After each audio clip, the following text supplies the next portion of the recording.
Termoelektrana je istovremeno i izvor života i egzistencije za mnoge, ali da kažemo i uzročnik oboljenja i smrti, tako da je njena uloga u životu zajednice dvojaka.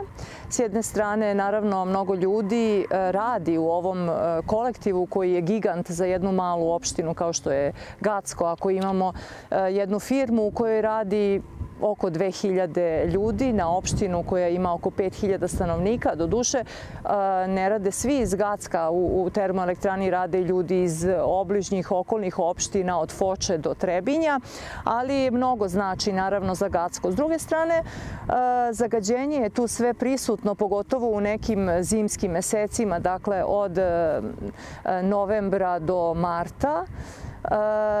Mi nikada nismo imali tu studiju koja bi se pozabavila zaista efektima rada termoelektrane.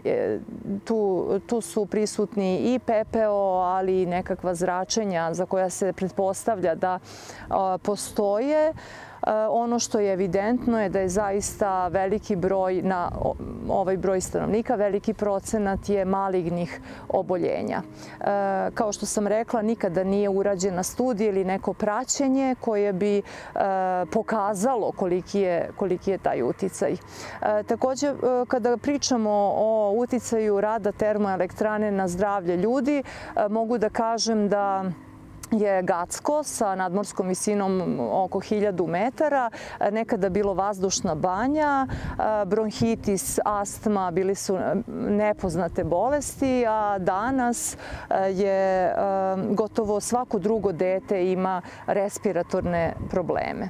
Kao i sva javna preduzeća, velika javna preduzeća u Republici Srpskoj, termoelektrana se sada koristi kao jedan alat za pridobijanje glasova. Onaj ko vodi termoelektranu, naravno, zapošljavanje uslovljava članstvom u stranci. SNSD koji je na republičkom nivou u vlasti i njegovi koalicioni partneri su na vlasti naravno i ovde. I recimo, ja bih rekla od 2014. to je više nego očigledno. Dakle, nekakva ideja da se zapošljavaju ljudi sa lista partijskih je neogoljena. Dakle, to se potpuno otvoreno radi i ono što je za društvo, mislim, veoma loše, potpuno nekažnjeno. Ono što je prednost, na primjer, ljudi koji rade u termoelektrani je to što oni imaju i imanje, uglavnom na selu. Gacko je mala opština, naslonjena je na sela, tako da kažem, ostvaruju prihode sa dve strane. Ali isto tako ne smemo da zaboravimo da su to dva posla. Dakle, svoj lagodni život ili, da kažem, život možda i iznad proseka duguju velikom radu, jer vi imate dva posla. Dakle, radite i na termoelektrani, radite i na selu. S druge strane, i taj posao na termoelektrani nekako je zloupotrebljavan poslednjih godina, a to je opet tesno povezano sa partijskim zapošljavanjem. Kako su uvedene ove aplikacije da se registrujete na poslu s pomoć telefona, mislim da postoji nekoliko stotina ljudi koji fiktivno rade na termoelektrani, ali uopšte ne dolaze na posao. Oni se na dnevnoj bazi provozaju do kapije termoelektrane, tu se registruju i vrate se kući i onda kada pri isteku radnog vremena, recimo negde oko 2:30, opet se dovezu, dovoljno je da se registruju. Naravno, to ne rade oni na svoju ruku i ne može to svako, može samo onaj ko u dosluhu sa direktorima ili šefovima ili tako ima zeleno svetlo, zato što je potreban kao partijski radnik, da kažem. Onda na termoelektrani, dakle, njegovo prisustvo nije potrebno. Ali i to partijsko zapošljavanje ima jedno kancerogeno, da kažem, delovanje na atmosferu radnu, jer vi ako radite sa kolegama koji ne dolaze na posao, naravno da će i vaš radni elan potpuno splasnuti i generalno se to reflektuje i na atmosferu u društvu, pa bih ja rekla da je nekako i taj entuzijazam i neka pozitivna atmosfera nešto što je recimo isčilelo u protekloj deceniji u Gacku. Termoelektrana je pretvorena u jedno, da kažem, jednu socijalnu ustanovu. U smislu uopšte nije važno koliko ćete vi da doprinesete termoelektrani, ona treba da bude kolektiv ili gigant koji će da očuva socijalni mir.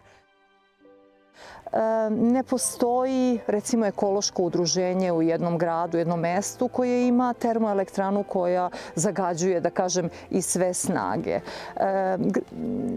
Ja ne bih rekla uopšte da postoje građani, mislim, bez namere da uvredim bilo koga. Ja bih rekla da ovde žive stanovnici ili meštani Gacka koji bi da neko drugi rešava njihove probleme i nije to samo vezano za Gacko. Generalno na ovim prostorima svim bivše Jugoslavije ljudi ne žele da se zameraju, zato što oni koji se zameraju uglavnom prolaze loše i onda gledaju da profitiraju, da li će to biti nekako, u zavisnosti od toga šta mogu da ponude, da li će to biti, ne znam, konkurisaće za neko mesto neregularno, dobit će ga radno ili neki upravni odbor ili svako u nekom svom domenu u kome može da prosto ostvari neku korist. I od toga štetu trpi društvo. Ovde je, na primjer, u protekle 2 godine bukvalno 1000 tona pepela su kuljale sa dimnjaka termoelektrane. Bez ikakve reakcije. Vi ujutru ustanete i vidite, recimo, sneg koji je prekriven slojem pepela i logika je da ste vi to i udahnuli i da to tako ne sme da radi i ne bi smela da radi. Ali s druge strane, svako ko postavi to pitanje se na neki način etiketira kao neko ko ne želi ovom mestu dobro, budući da termoelektrana opet znači ostvarenje neke egzistencije, jer ako ljudi ne dobiju platu, a neće dobiti ako ona ne radi neko vreme, onda vi praktično atakujete na život ljudi ovde. I to se jednostavno tako trpi, kao proći će, tako mora, a u stvari uopšte ne mora, ne bi smelo. Jer ljudi koji vode termoelektranu su morali da misle o tome da se ugrade filteri i da jednostavno ne dođete u tu situaciju. Ja u stvari kada razmišljam o Gacku i životu ovde, ono čemu se ja još uvek čudim je odsustvo te neke ljubavi za grad, ali istinske. Meni je normalno da kada čovek živi negde da on voli da sredi svoj grad na najbolji mogući način. I onda vam kažu da to nije u stvari lokal patriotizam, nego je lokal patriotizam, ne znam ni ja, da neko napuni svoje džepove. Mislim da bi ljudima bilo jasno koliko su u stvari oni koji vode ovu opštinu, grad ili republiku oštetili istu, da postoji mogućnost da se napravi prosto jedna prezentacija kako bi, da je to rađeno kako treba, kako bi ovaj grad izgledao. Recimo, Gacko ima termoelektranu, ali nema toplanu. Dakle, oni koji žive u zgradama i škole i bolnica, svi se greju na ugalj, na drva i to je dodatni vid zagađenja koji je nekad čak i veći od same termoelektrane. Da postoji toplana, bilo bi manje zagađenja, bilo bi mnogo nekako civilizovanije živeti. U 21. veku, ne znam, nosi se pepeo, gore kontejneri. To je jedan, da kažem, začarani krug. A ja sam sigurna recimo da je sa ovim resursom, ovo malo mesto, moglo barem centar grada da ima i grejanje ispod saobraćajnice, ispod trotoara. I grad, recimo, nema igralište, nema šetalište, da ne kažem nema bazen, nema klizalište. Mnogo je toga, mislim, nema čega nema. Dakle, mnogo toga fali, ali svejedno se vama prezentuje da je ovo najbolji od svih svetova.